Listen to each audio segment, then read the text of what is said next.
Mon cher Christian, mon cher Jean-Marie, c'est vraiment avec un grand plaisir que nous allons accueillir ensemble, mais que je peux me permettre de vous présenter la star du jour, Clovis. Alors Clovis, c'est un peu mon protégé parce qu'il m'avait annoncé qu'il écrivait un roman. Alors je t'avoue, quand il m'a dit qu'il écrivait un roman, oui, bien sûr, j'ai dit chouette, continue, mais j'étais comme la fosse un peu sceptique. Oh. Et oui, Il a osé la faire. Il a osé. Et pourtant, il l'a fait. Il écrit un chouette roman, on ne l'a pas sous la main, mais il va peut-être revenir un peu plus tard. Ah ben voilà, il arrive. Il écrit une histoire de dragon. Et alors, il y a Clovis, mais tu sais, un écrivain seul, il sait rien faire, il a besoin d'un agent, d'un représentant, de quelqu'un qui tient la caisse. Et c'est pour ça que je me suis permis, avec l'autorisation de Clovis, d'inviter Ise, sa sœur, qui fait ça admirablement bien. Et attention à ce que tu vas lui dire, parce qu'elle sera capable de tuer avec les mitraillettes qu'elle a dans les yeux. Alors, Clovis, Ise et Clovis, bienvenue sur nos antennes. Merci d'avoir accepté cette invitation. Eh bien, merci à vous de nous filmer. Alors, moi j'ai une question fort indiscrète. Il paraît que ça ne se demande pas. Mais quel âge as-tu, Clovis ? Alors, j'ai 11 ans et j'avais 8 ans quand j'ai commencé à l'écrire. Ah oui, quand même. Donc 3 ans pour écrire ce premier roman ? Et oui, parce qu'avec les corrections, les modifications, Et voilà, ça a mis 3 ans. Alors Clovis, moi j'ai envie de te poser une question. Qu'est-ce qui t'a donné l'envie d'écrire ? Alors ce qui m'a donné l'envie d'écrire, c'est parce que on voyait un reportage à la télé sur l'école et il disait que les enfants lisaient de moins en moins, ils lisaient moins. Et du coup, et aussi ils écrivaient pas de livres. Je me suis dit, je vais être le premier enfant à écrire son premier roman à 11 ans. C'est bien. Donc voilà. Ah oui. C'est ce qui m'a poussé en quelque sorte à écrire ce premier roman et je continue d'ailleurs à en écrire. D'accord. Alors ce qui est extraordinaire, hein, Clovis, c'est que non seulement tu écris, mais tu as déjà trouvé le truc de communication. J'adore ton chapeau. D'où vient ce chapeau ? Bien justement, ce chapeau, c'est ma maman qui me l'a acheté. Parce que on était allé passer la journée à Minerve et justement sur l'arrière de couverture. Merci. Sur la 4e de couverture, on voit justement ce chapeau. Donc voilà, depuis je le porte à tous mes salons. Et c'est peut-être aussi le chapeau porte-bonheur. Et oui, en quelque sorte aussi, oui. Mais c'est important d'avoir le chapeau porte-bonheur parce qu'après tu peux faire la collecte. Et oui, aussi. Oui, non, mais je pense que là, il y a sa sœur qui s'en occupe. Oui, tout à fait, elle n'a pas le chapeau, mais elle pique le chapeau de son frère. Alors, on va peut-être faire une petite parenthèse parce que ta maman est chroniqueuse. Tu peux la présenter ? Oui, alors ma maman s'appelle Virginie Rouquette, elle est chroniqueuse littéraire, elle a écrit beaucoup de livres aussi, elle a notamment écrit son premier, Une toile de vie, avec Franck Margerin qui a fait la couverture, qui est un roman sentimental. L'autre, Juste un cœur, donc c'est sur le don d'organes, c'est plusieurs petites nouvelles. Et après il y a couple, là où il y a toutes les notions de couple, le conducteur et sa voiture, et voilà. Alors moi ce que j'aimerais savoir c'est comment naît l'idée d'un roman. Alors pour ce premier roman, l'idée est venue d'où ? Peut-être une visite, peut-être un reportage Une télé. vision ? Alors c'est pas venu d'un reportage ou d'une visite. Depuis que je suis tout petit, je suis fascinée par les dragons et au fur et à mesure du temps, c'est devenu mon univers. Et alors on se renseigne pour ça ou c'est vraiment que l'imagination ? Ah, c'est vraiment que l'imagination. Et avec du suspense ? Ah, un peu, hein, forcément. Non, mais de l'amour aussi. Certes, notamment dans le tome 3, je n'en dis pas plus. Ah, parce que c'est donc une suite. Ah oui, il y aura beaucoup de tomes, enfin je l'espère. Mais oui, je compte faire une suite. Donc c'est toujours les mêmes personnages de dragons, mais à qui il arrive différentes aventures qui donnent les différents thèmes. Exactement. Alors, si on pouvait résumer le premier là, de la série Dragon, la quête de Loïc, comme on dit maintenant, quel est le pitch? Ça fait très bien, en fait. Quelle est l'histoire? Quel est le résumé? Alors justement, en fait, c'est Loïc, donc un jeune adolescent qui habite dans un village, sauf que justement, il est arrivé un accident à ses parents. Donc depuis, il vit avec son grand-père. Et justement, un jour, C'est pas grave, tu peux continuer. C'est l'Arsène qui fait des effets. Et on l'appelle le Lupin. Le méchant Lupin, pas lutin, Lupin. et du coup, Dragon, nommé Dark Smog, va venir attaquer le village de Loïc. Et du coup, forcément, Loïc va se sentir un peu obligé de se venger pour tous ceux qu'il a tués. D'accord. Et il va découvrir au fur et à mesure qu'il a un don. Un don un peu particulier qui remonte à des origines assez anciennes. Mais on va pas dire quel est le don, évidemment. Et non, Ah oui. Est-ce que tu as un voisin qui s'appelle Dark Maul? non, Donc tu t'es pas vengé dans la vie réelle? non, je ne me suis pas vengée. Je ne me suis pas vengée. Dis-moi Clovis, lorsque tu écris, est-ce que tu écoutes de la musique? Est-ce que la musique te berce ou est-ce que tu as besoin de silence? Le bruit ne te dérange pas? Est-ce que tu as besoin d'un contexte très particulier? Comment ça se déroule? Est-ce que tu mets ta sœur à la porte par exemple? Alors, le plus souvent, c'est dans le silence, ou des fois, quand ma soeur est un peu déchaînée, là, elle m'inspire la colère du dragon. D'accord. Bon. Et alors, c'est écrit encore avec le stylo ou ça passe directement par l'ordinateur? Ça passe directement par l'ordinateur, et puis après, il y avait justement le dernier chapitre que je ne trouvais pas. Donc j'avais commencé une petite partie à l'ordinateur, et je me suis dit, ça va pas. J'ai tout réécrit au stylo. Voilà. Donc voilà.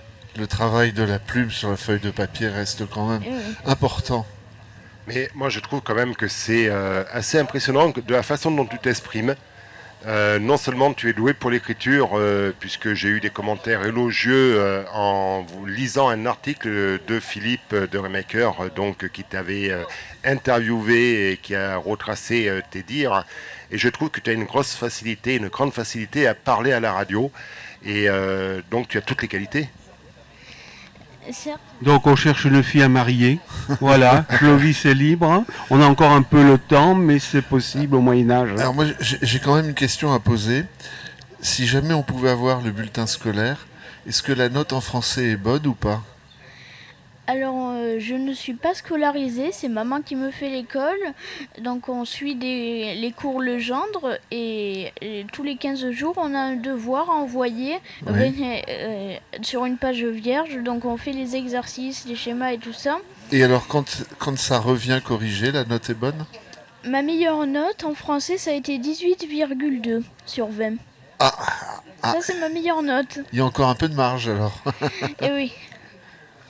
Alors c'est impressionnant et c'est vrai que j'aurais voulu peut-être inviter 30 secondes la maman parce que l'on va approcher cette entre guillemets problématique, l'enseignement à la maison. Comment ça se passe? Je vais te laisser mon siège. Comment ça se passe Virginie? Parce que c'est prendre une énorme responsabilité que d'éduquer et d'enseigner les enfants en même temps. Alors oui, donc on instruit et on éduque en même temps, mais finalement les deux sont assez liés. Donc voilà, donc ça a été un choix à la base, et puis après bon, Clovis a eu quelques déboires à l'école, donc il a été tapé, hein. Il a eu un traumatisme à ce niveau-là, il a subi des violences scolaires, donc là la déscolarisation s'est imposée, est devenue naturelle, et voilà, ça a été donc il a été scolarisé 6 mois en fait, on a très vite déscolarisé. Iseel n'a jamais été scolarisé. Et donc voilà, donc on travaille 3-4 heures par jour de travail donc effectif. au mois d'avril, on a fini le programme. Et donc, ce qui nous permet de faire beaucoup de sorties. Par contre, voilà, on axe sur les musées, le théâtre. Ils font des activités artistiques, des activités sportives. Et voilà, après, c'est... Donc une ouverture sur la culture générale. Oui, énormément. Par contre, voilà, on ouvre énormément sur tout ce qui est extérieur. C'est pour ça qu'il écrit d'ailleurs, parce qu'il est ouvert. On ne met pas de barrière et on ne bride pas la créativité. Oui. Ise, elle est plutôt peinture, elle est plutôt dessin. Voilà, donc j'adapte aussi l'enseignement par rapport à ça, parce que Clovis, lui, prend un sujet, il mange, et elle, il faut l'intéresser, il faut toujours changer d'un jour à l'autre.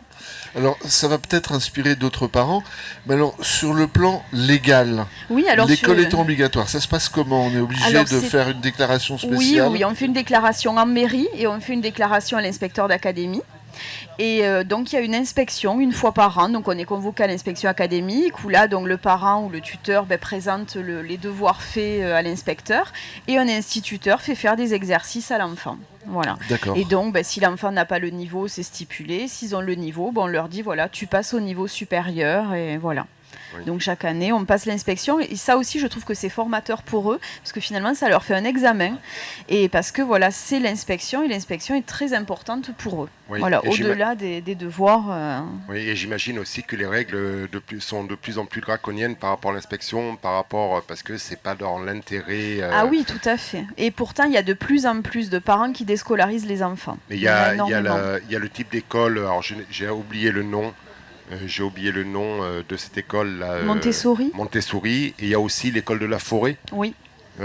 Dans le même principe où l'enfant découvre les choses au fur et à mesure à son rythme, sans contrainte et peut ouvrir son esprit sur la nature, sur...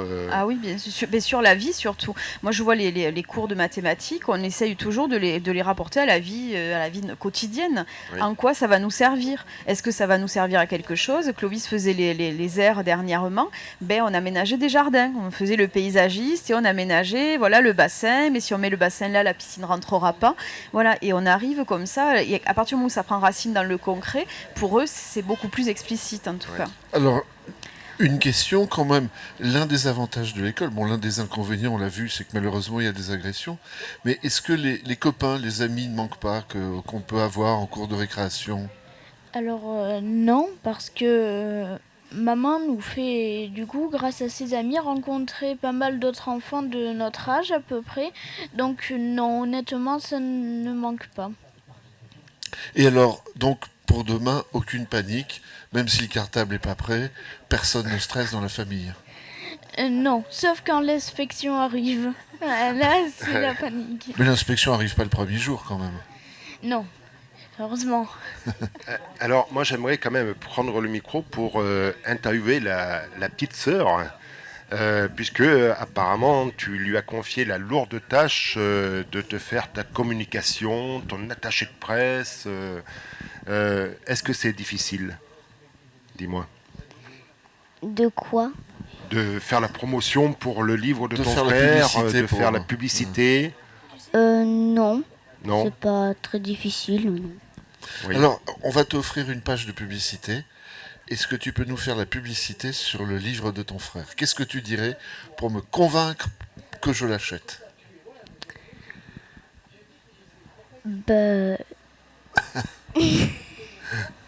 Qu'il est intéressant.